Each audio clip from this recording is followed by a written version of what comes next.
but I'll just say this in advance. This is a slang word.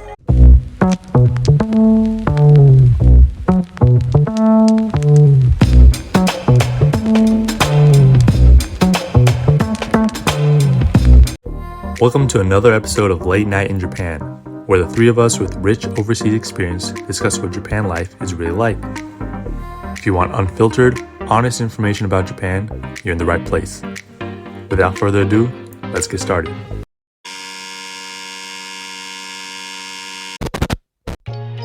All right, welcome back to another episode. I know we haven't been posting or uploading lately, but we are back. And today's topic is useful Japanese phrases.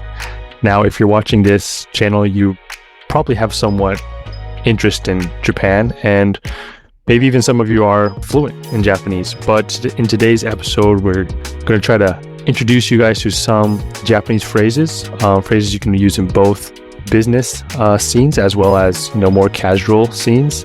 And we hope we can overall teach you phrases that will make your Japanese better and sound more authentic. Now, Tate, do you want to start us off? All right. My phrase will be "tondemo nai desu." Oh, good one. And "tondemo nai desu" is an epitome of Japan's humble culture. And basically it's the Japanese version of don't mention it, or like no worries. But actually there's no direct translation to "tondemo nai desu," but you use this word when you're praised or complimented. Like someone goes like, thanks for being supportive, Tate, and then you go like, "tondemo nai desu." And basically what you're saying is that I don't deserve your compliment. So basically you kind of so you kind of lower yourself to express your modesty, humbleness. And this word is commonly used in situation where when you talk to someone whose rank or whose age is higher than you. But by using "tondemo nai desu," as I mentioned before, you sound modest and humble, but also you sound authentic and you sound kind of professional. That's true. So if you're a person who's not Japanese, by using this you sound more fluent and you'll be able to adapt in the Japanese business environment.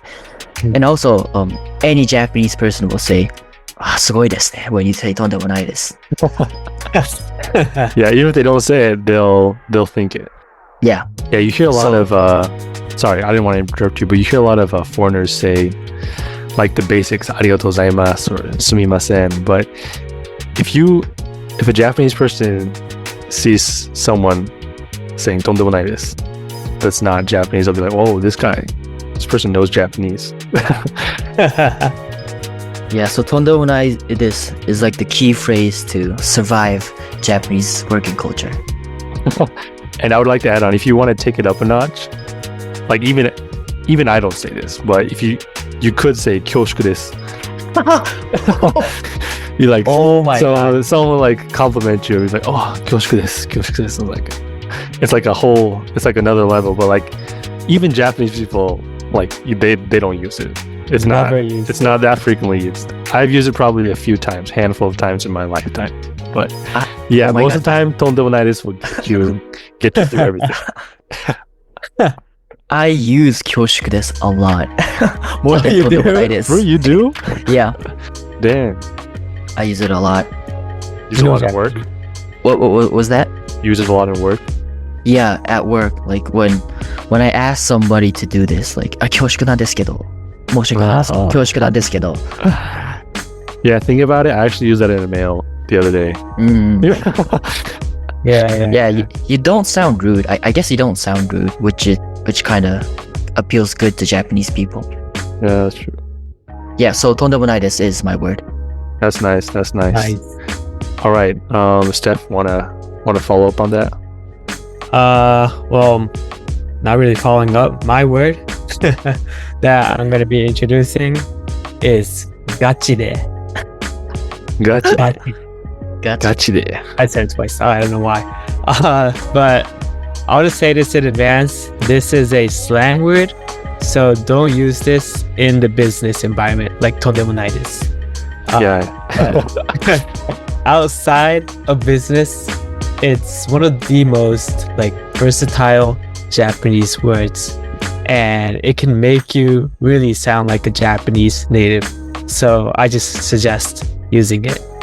And what it means is basically seriously or like for real in English. And it's often used to emphasize and show strong feelings to something. So we put this in front of like any adjective or verb to give strong emotions behind what you say. So for example, suppose you're eating ramen. And Ramen again. always ramen. Definitely ramen. That's the only thing in my head. But suppose it tastes like incredibly delicious. Instead of saying これ美味しいです, say これガチで美味しい.